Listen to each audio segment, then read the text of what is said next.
So my character is Dr. Felix Babineau, who did appear in the books, but an older version of him.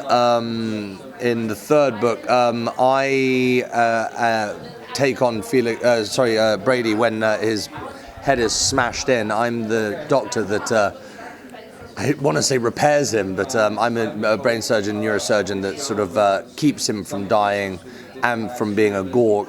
He's in a coma, but Felix is someone who's very ambitious, who believes that there might be a bit of a gray area when it comes to ethics within the medical science, and he thinks that if you can possibly save millions, maybe there's things that one can do that aren't quite above board, and he's sort of using Brady as a bit of his guinea pig, if that makes sense. So.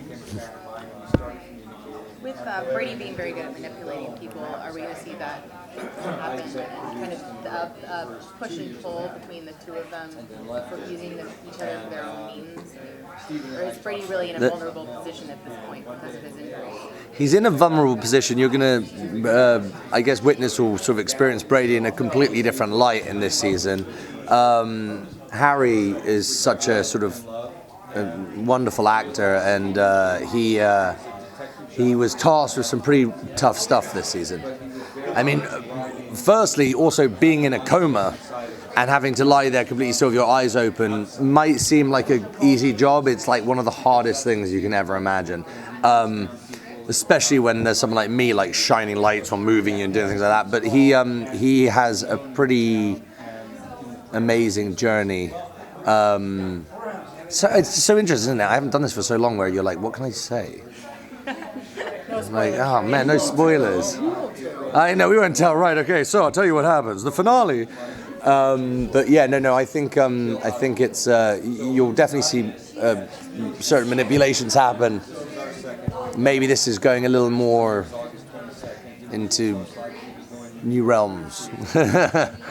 So would you say your character starts off thinking he's in control and it's possible he may not have ever been in control? Or just speculating, not spoiling? No, it's actually not spoiling. No, I mean, like, in a sense, he's sort of playing a god a bit, my character. And I think he's surprised about what happens, and I think so will the audience be. It's actually, the amazing thing is, what one might think they know from reading the books, our writers took a certain amount of artistic liberty, as one does and has to when they're making a show like this, with the complete consent and love of Stephen King, who, at his own admission, loves the show and is a big cheerleader for it. And I think it's, they've got some great, Dennis Lane, David E. Kelly, some of the greatest writers there are right now. With the sort of guidance of Jack, who's our showrunner, I think they managed to find some pretty new, interesting avenues that I don't think an audience and those who know the books will be expecting as well. So that's what's cool about it.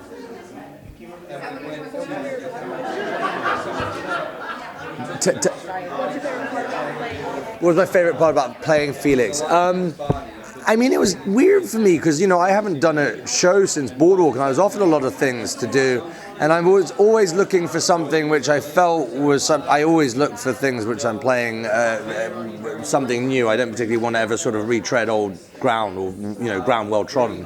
I think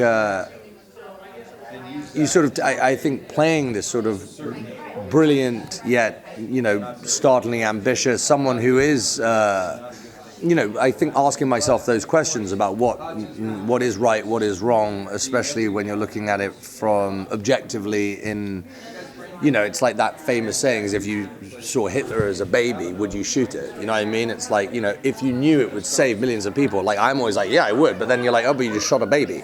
And no one else, and they said if no one knew that it was going to be Hitler, you're the guy who would go down as like the baby killer. So it's really interesting. It's like, what do you do? Where do you take your ego out of it? What do you do? Like, is it for the greater good? Is it much more of his own, stroking his own ego? It's there's some interesting questions and stuff like that. And I think science and, especially within the medical profession, we can be very judgmental, and it's sometimes not so black and white. It's very much, like I said, it's that grey area where, you know, you're trying to do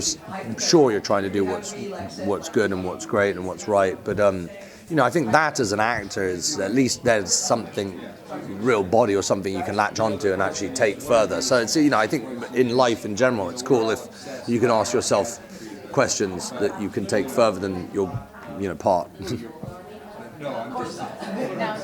read the books before have you read the books? I read Mr. Mercedes.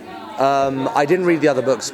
Jack was actually, he was like, listen, man, you could, but what we're doing isn't that. So especially your characters, it appears in the books. And I've done different, I guess, parts in film and where, you know, there might be a book based on a novel or based on a book, and sometimes the director can adamantly say, you must read this.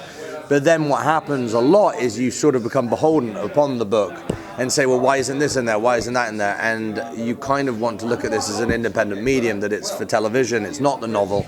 And especially if you've got the blessing of Stephen King, who is the novelist, the writer, maybe it's something that I would read later on. And I think that would be cooler, maybe to read the next two books. I think, like, right now, I don't want to say tainted, but I didn't want my character to be influenced by my perception of him within the novel outside of it, because I don't think it is anything like it. On top of it, I think he's like 65 in the novel. So. It's kind of like having like the Lakers now have Magic Johnson run the team.